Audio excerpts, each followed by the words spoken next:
Ok, bonjour. Nous continuons avec la suite de notre application. On est en train de travailler sur comment gérer nos formateurs et gérer leurs comptes bancaires. Ok, comme j'aime bien le dire, en définissant la base de données, il y a plusieurs définitions d'ailleurs, mais moi je voudrais définir, comme j'aime le dire, une base de données. Quand vous allez demander à un utilisateur de vous dire qu'est-ce qu'une base de données, il va vous dire, selon moi, la base de données, c'est l'ensemble des données stockées ou enregistrées. L'ensemble des données stockées et enregistrées, les données qu'on peut retrouver et les faire traiter d'une manière automatique par voie de l'ordinateur ou à moyen de l'ordinateur. C'est comme ça qu'un utilisateur va vous dire. Quand vous allez demander à un développeur qu'est-ce qu'une base de données, il va te dire la base de données, c'est l'ensemble des tables, des relations, des procédures écrites ou générées avec le langage SQL. Quand vous irez au niveau d'un administrateur de base de données, il va vous dire à son niveau qu'une base de données est un ensemble de données à sauvegarder et sécuriser. Alors, ici, nous allons travailler, et nous travaillons d'ailleurs en tant que des développeurs. Ok? Commençons par créer nos tables, créer des relations, créer notre schéma, écrire des procédures, des déclencheurs et autres. Donc, c'est ça le rôle ou le travail d'un développeur au niveau de la base de données. Maintenant, on était là ensemble. Nous avons nos procédés stockés qui sont là. L'ensemble de nos procédés stockés, l'ensemble de nos tables qui sont là. L'ensemble de nos procédures sont là, comme vous le voyez. On va afficher les apprenants en ordre. Donc, les apprenants qui ont payé la totalité de frais pour la formation. On va exécuter apprenant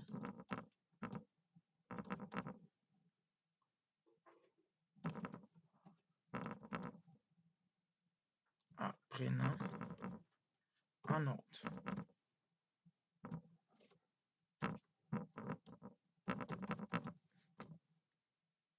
Nous sommes sur le schéma. Vous pouvez sélectionner à partir d'ici le schéma. Quand vous venez là, vous cliquez sur le schéma sur lequel vous travaillez, ou carrément, vous pouvez mettre use le nom de la base de données. MZJDL, c'est là. L'autre là. Donc c'est la même chose. Il est là. Il est là aussi. Alors, on va exécuter. Est-ce que c'est comme ça que nous avons écrit en apprenant en ordre, il n'y a pas S. Ok. Voilà les apprenants qui sont en ordre pour la formation. Donc, ceux-là qui ont payé la totalité du montant demandé. 100 $ par formation. C'est un exemple. Alors, les apprenants qui ne sont pas en ordre, exec, apprenant,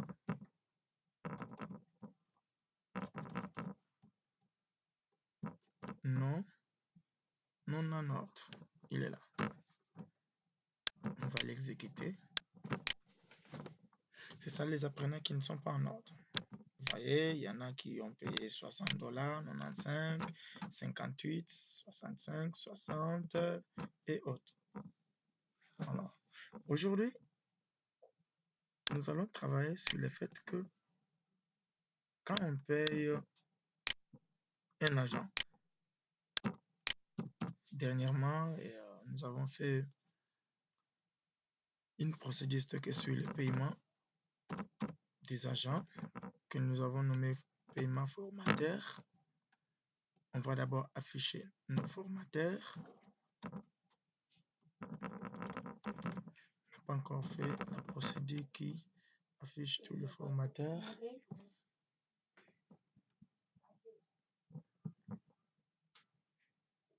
OK?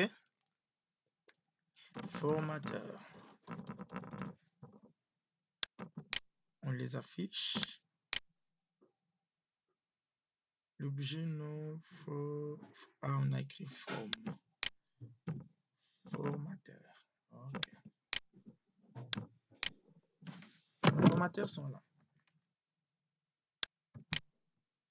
Chaque formateur a son numéro de carte bancaire, comme nous avons déjà fait. Chaque formateur a son compte bancaire. OK? On va sélectionner le compte. All from compte formateur. Il est là. On sélectionne ensemble. OK? Donc nous avons que 3 formateurs qui ont leur compte bancaire. OK? Ici, il y avait l'horaire. Comme on n'avait pas encore, on devrait normalement truncater cette table. Vous commencez à recréer de nouveau comme là, il y avait encore une valeur nulle. Il fallait recréer de manière à ce que nous puissions recommencer à faire la transaction. OK?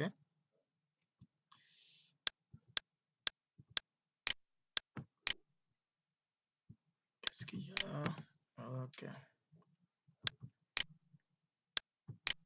Maintenant, notre souci était que nous puissions, quand on paye un formateur, on doit aller soustraire dans la caisse.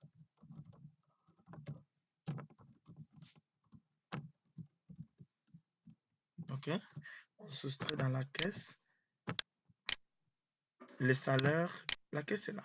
Le salaire du formateur. Dans notre caisse, nous avons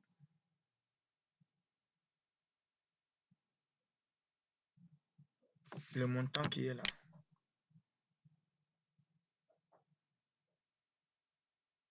Donc, 200 000. Donc, OK? Maintenant, on va exécuter la procédure paiement agent au formateur. Là, on nous dit la procédure attend le paramètre non formateur qui n'a pas été fourni. Nous venons ici, paiement formateur, il est là. Nous avons combien de paramètres? Nous avons deux paramètres, le nom du formateur et numéro de carte bancaire. OK? On va sélectionner dans All. Nous sélectionnons carte bancaire.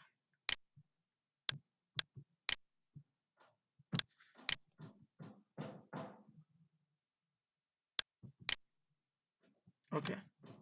Nous sommes là avec tous les formateurs avec leur numéro de carte bancaire. Maintenant qu'on a les formateurs et leur numéro de carte bancaire, on va pouvoir prendre formateur avec son numéro pour exécuter notre procédure paiement de formateur. On va prendre le formateur numéro 2. Si et seulement si il a dans la table prestation, select all prestation, ok, parce que tout a été déjà traité dans les procédures. Vous n'oubliez pas, c'est ce qu'on venait de faire dernièrement. Sur le nombre de jours prestés, c'est là que les paiements s'effectuent. Si il a 26 jours, on les paye son salaire normal. Et s'il a le prime, on ajoute. S'il a moins de 26 jours, on va effectuer le calcul jusqu'à réduire le salaire du formateur. Parce qu'il y a un jour qui n'a pas donné la formation. OK? Maintenant, on revient. On sélectionne. On sélectionne le formateur numéro 2. Il est là. Son ID, c'est numéro 2 ici. OK. On va maintenant exécuter.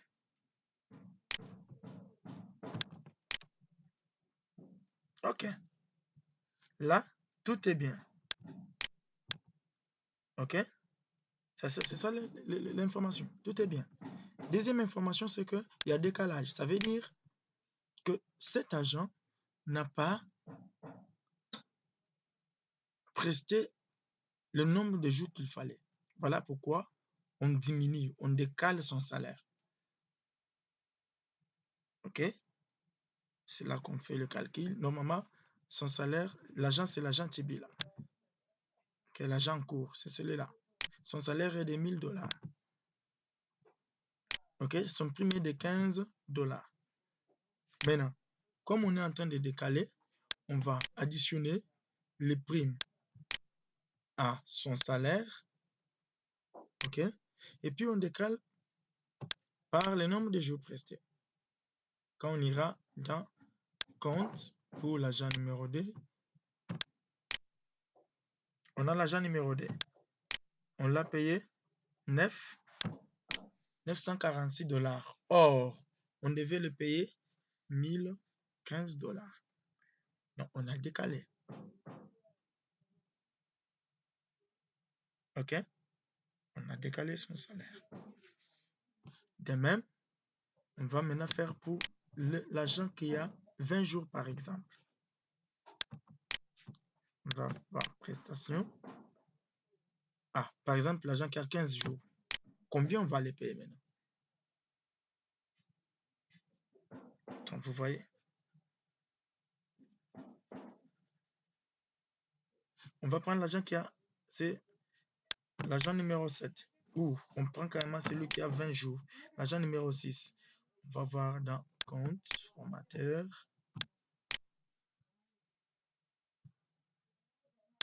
L'agent numéro 6. C'est celui-là. On les prend.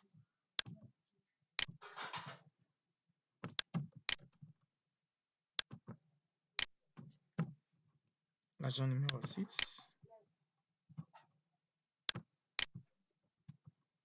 Et son ID, code, c'est celui-là. Parce que si vous prenez le numéro 5, ça ne va pas fonctionner.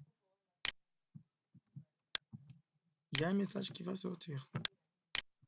Vous voyez, vous n'êtes pas autorisé au système pour effectuer votre transaction. Donc, vous ne pouvez pas faire. Pourquoi? Parce que l'ID code n'est pas celui de l'agent qui est là. On prend pour l'agent numéro 6. Il est là.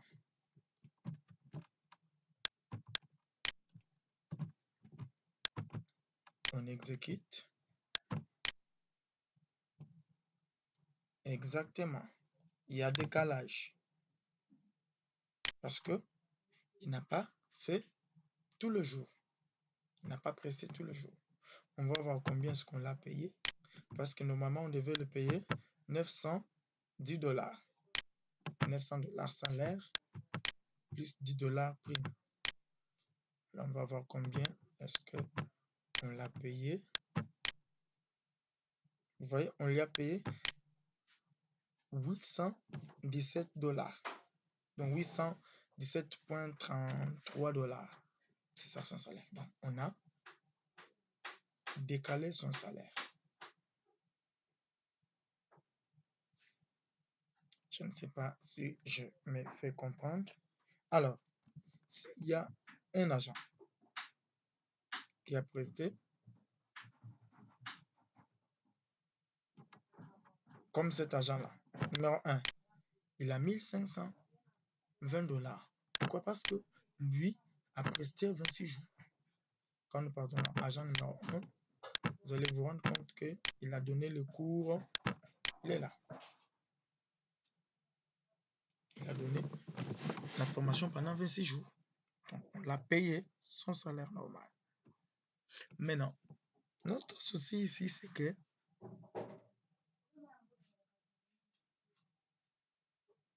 lorsque nous payons l'agent, qu'on touche la caisse. On doit toucher parce que le montant jusque-là, il est statique. On doit toucher la caisse. OK? Maintenant, nous revenons dans notre procédure, paiement agent. On ne l'a pas encore crypté parce que nous devons faire une modification. C'est ça notre procédure. On va, dès qu'on paye, OK? Dès qu'on paye, qu'est-ce qui va se passer? On doit soustraire dans la caisse le montant qui est payé. Je reviens là en bas. Je vais mettre update. OK. On va updater la caisse.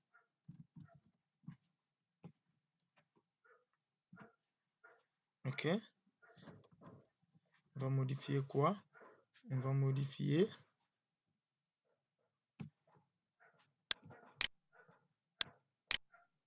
les montants dans la caisse. Égal à montant dans la caisse moins le salaire qui est payé. OK? Le salaire qui est payé, c'est là. Donc le salaire est là. Moins ce salaire-là. From. Qu'est-ce que je suis en train de faire? Where code caisse. OK? Le code caisse égale quoi? On peut carrément récupérer le code de la caisse à partir d'ici, ou on peut carrément le mettre directement. OK? Comme ça, c'est ça, le code de la caisse.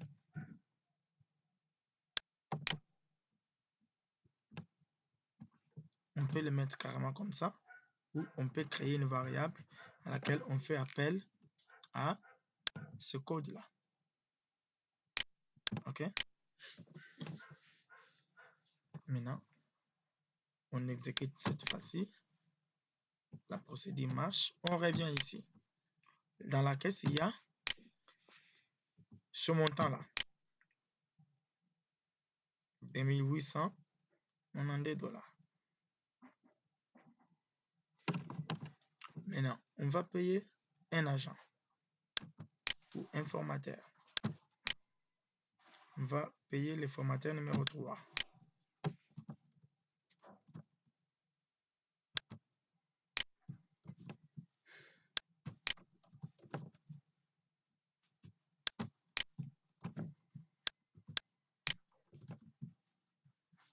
On récupère son ID code numéro 3, il est là.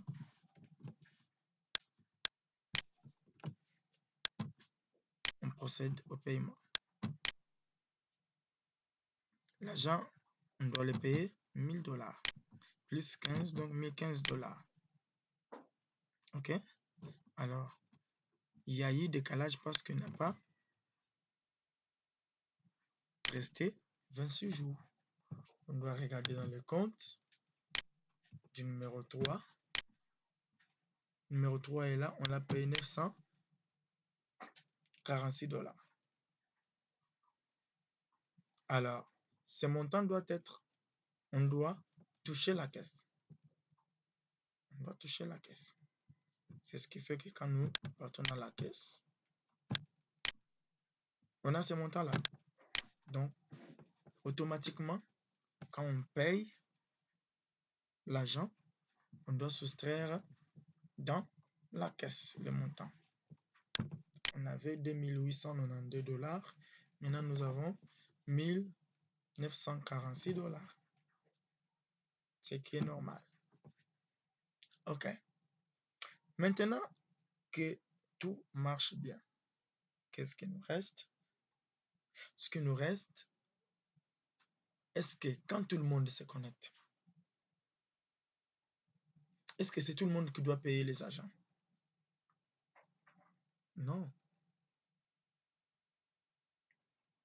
Est-ce que c'est tout le monde qui doit créer une table dans cette base de données? Est-ce que c'est tout le monde qui doit insérer? Est-ce que tout le monde doit donc lire les données? Est-ce que tout le monde doit les modifier? Alors, passe à ce que nous appelons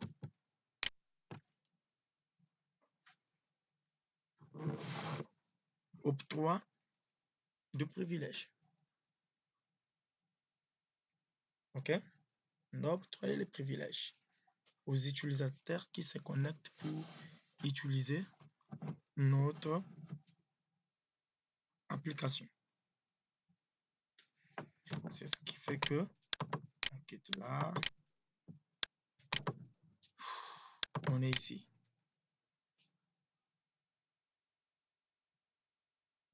OK? On est ici. On va créer une connexion d'abord. On va créer une connexion SPE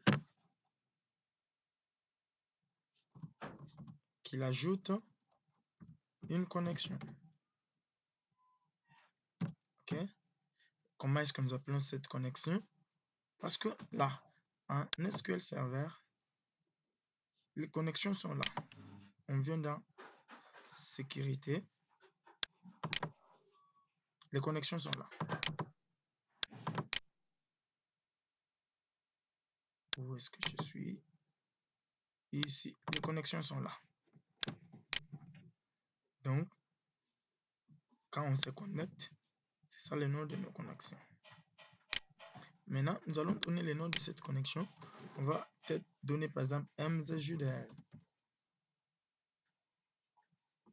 C'est ça le nom de la connexion. Le mot de passe, on donne MZJDL progress. Et la base de données, par défaut, c'est celui-là, cette base de données-là.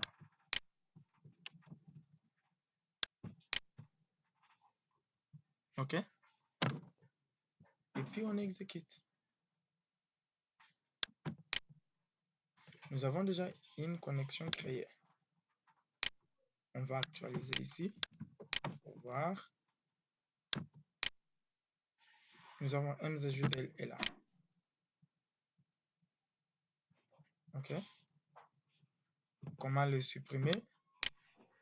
Il y a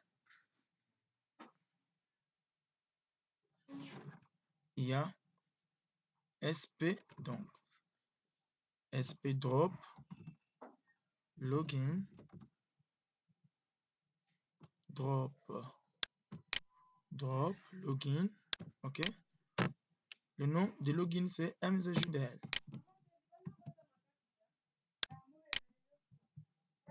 On va le supprimer. Vous voyez, la commande est réussie. Quand je viens actualiser ici, il n'est pas là. MZJDL n'est pas là, il est supprimé. C'est comme ça qu'on supprime une connexion et on ajoute une connexion. Alors, je le mets en commentaire. Nous avons besoin d'ajouter une connexion. OK. On actualise. La connexion est là. Maintenant que nous avons une nouvelle connexion. Quand on se connecte à partir de cette connexion, l'utilisateur qui se connecte, qu'est-ce qu'il peut faire dans la base de données? On va octroyer les privilèges. Ça fait que c'est avec Grant qu'on octroie les privilèges. La première des choses, on va octroyer les privilèges que de sélection.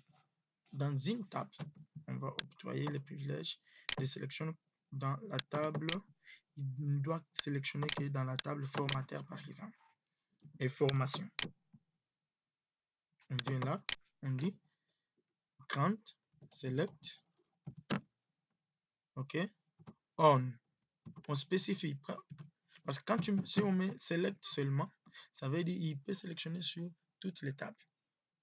Si je mets Grant select to MZJDL, ça veut dire il doit sélectionner toutes les tables.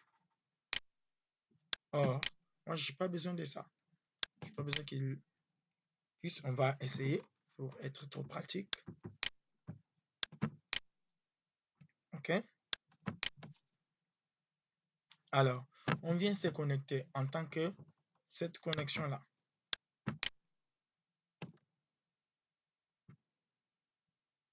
On se connecte en tant que MZJDL. Il est là. Mot de passe.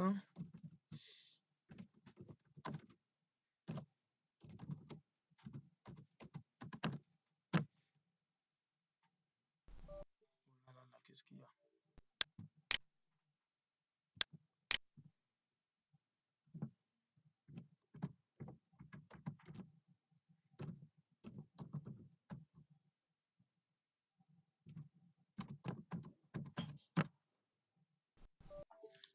Le mot de passe, comment est-ce que nous avons écrit le mot de passe? MZJDL progress.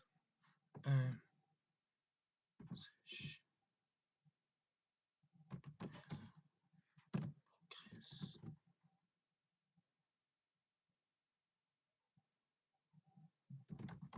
Action drop login pour les recréer.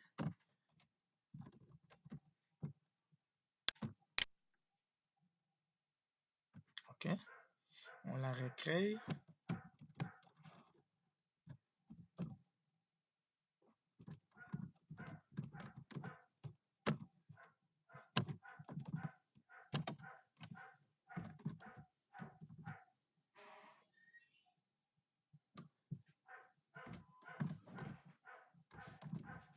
MZJDL2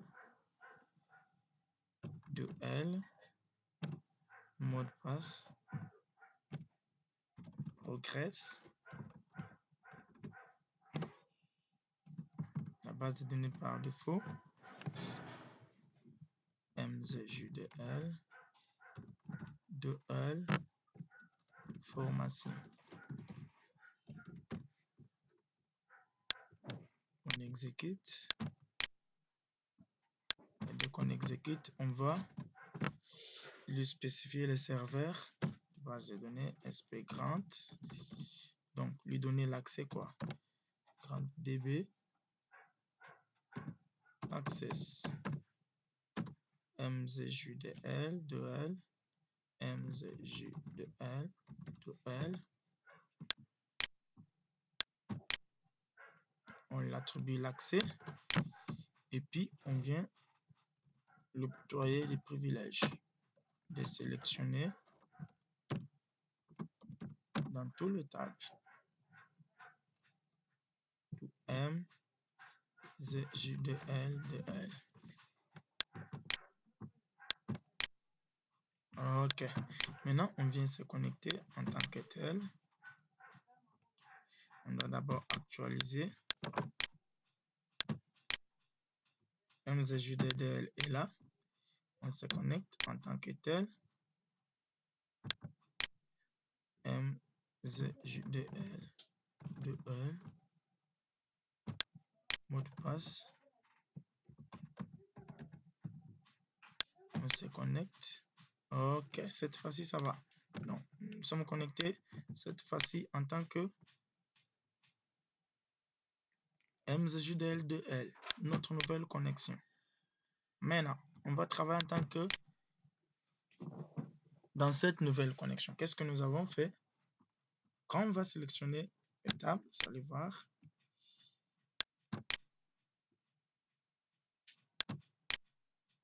Les tables sont là. Pourquoi? Parce que nous avons dit qu'il doit sélectionner sur toutes les tables. Regardez. Je vais sélectionner Select All From Formatter. Il sélectionne tous les formateurs. Aussi, Select All From Formation.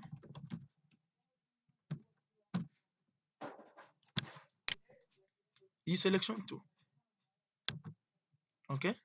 Maintenant, nous voulons qu'il ne puisse pas avoir la sélection sur toutes les tables. Donc, il peut aussi sélectionner, voir les montants dans la caisse, il peut voir les salaires des agents, il peut voir les acomptes.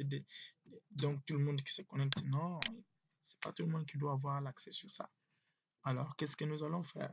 Nous allons révoquer ces droits ou ce privilège. OK? Revoke. Revoke, select. OK? To MZJDL. MZJDL 2L. On exécute. La commande est réussie. Du coup, quand on vient ici, comme la commande est réussie, on va actualiser la base pour voir. On vient. Il n'y a pas de table. Ici, il n'y a pas de table. Pourquoi? Parce qu'on a révoqué ce privilège-là.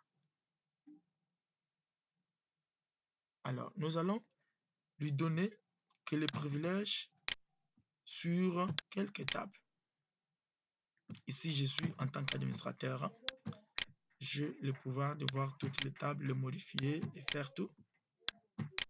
On va lui donner le privilège de voir que la table apprenant, avoir l'accès aux formations, c'est fini. Donc, cette nouvelle connexion a des privilèges de voir que la table formation et la table apprenant. C'est fini. C'est ce que nous allons faire. Je reviens là. Count. Select. OK. On. Apprenant.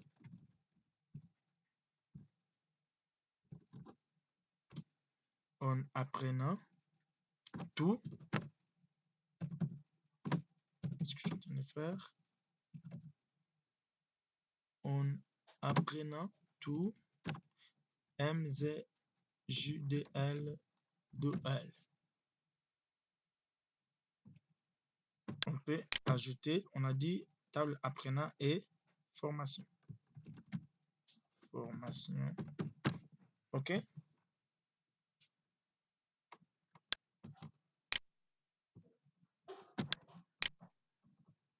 Qu'est-ce qu'il y a?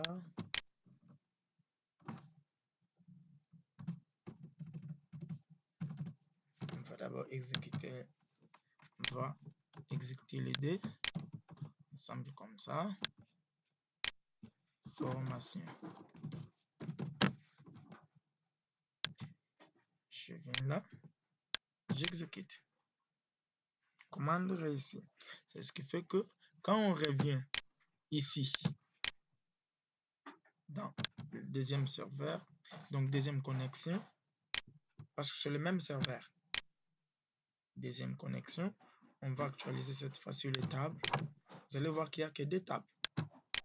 Il n'y a que deux tables, apprenant et formation. Donc, il n'a que de possibilités sur sélectionner sur formation et select all from apprenant.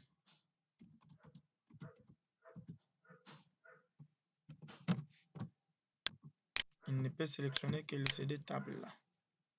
Vous voyez? Il a sélectionné. Mais non. Si il sélectionne formation, formateur, ça ne va pas aller. Pourquoi? Parce qu'on ne l'a pas donné l'autorisation sur la table formateur. Vous voyez comment est-ce qu'on gère les connexions et les utilisateurs. OK? Maintenant, nous avons des procédures.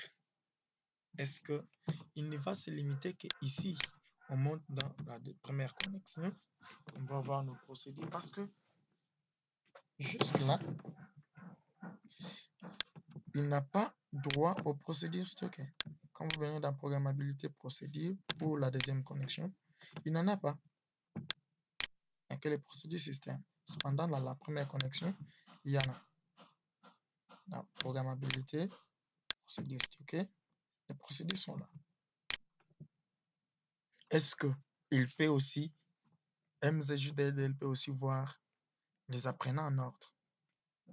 Est-ce qu'il peut voir les apprenants non en ordre, qui ne sont pas en ordre? Est-ce qu'il peut ajouter un apprenant? Non. Au moins, il peut voir les apprenants en ordre. On va lui donner le privilège de voir ça. On revient, on fait grant,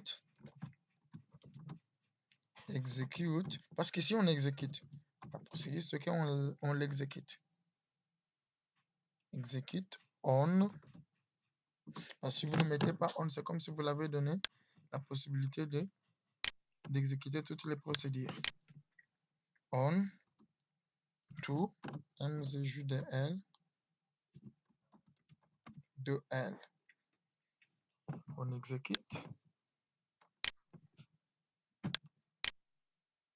On revient là. Cette fois-ci, on rentre dans la deuxième connexion. On va actualiser les procédures stockées.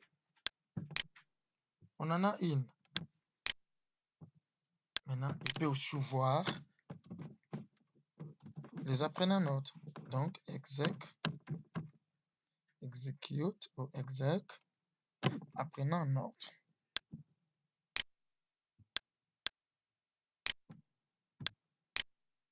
Qui sont là.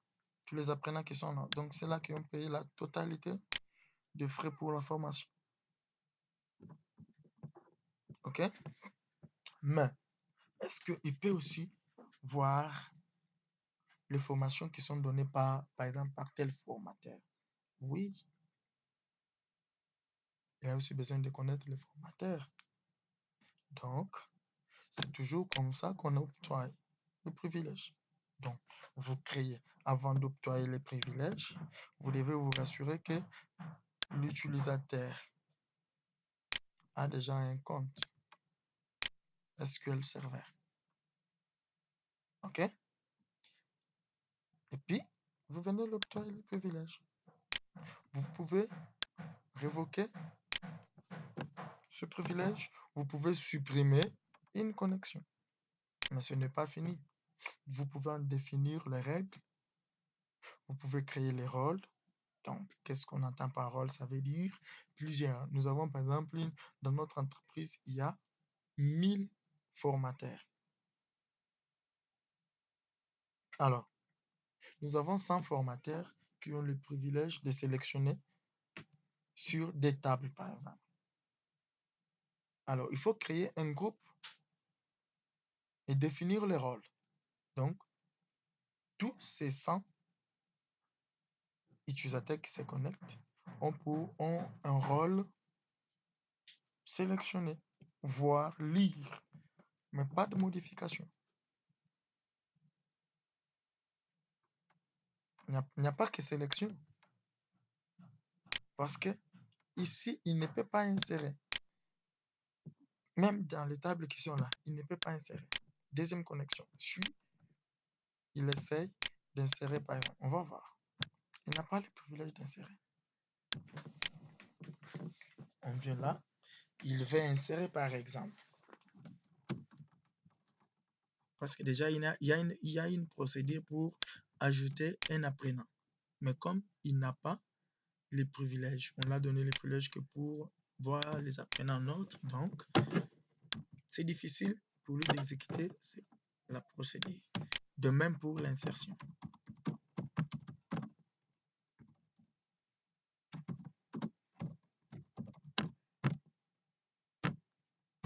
OK?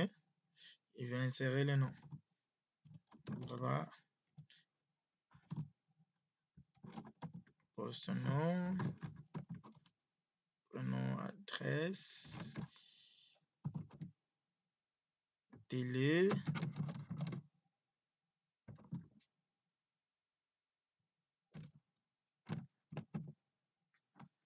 Genre.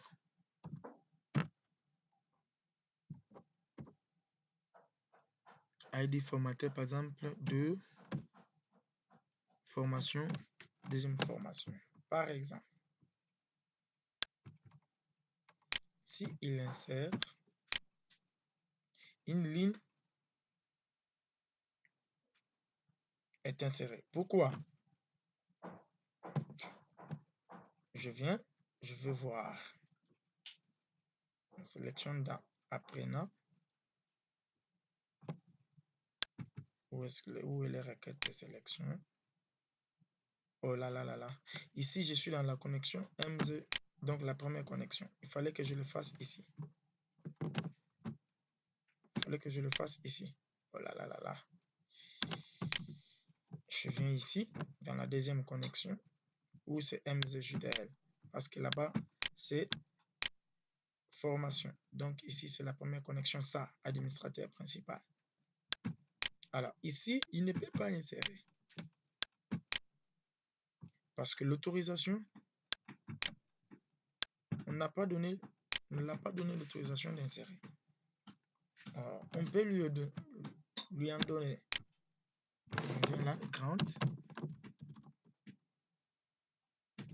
insert,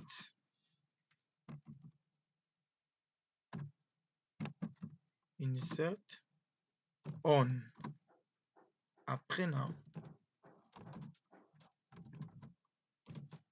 ok, on apprenant tout MZJDL. L de L. On lui donne ce privilège-là. Maintenant, il peut insérer. Quand on vient là, on change quand même. Cette fois-ci, c'est 5e formateur. La formation, c'est 6e formation, par exemple.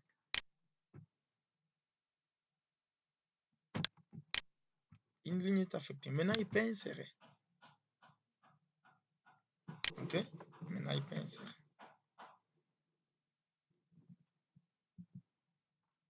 Donc, c'est comme ça qu'on octroie le privilège. On crée des connexions, on octroie. Prochainement, dans la vidéo suivante, on va parler comment créer les rôles, comment définir les règles. OK? Merci beaucoup. À la vidéo suivante.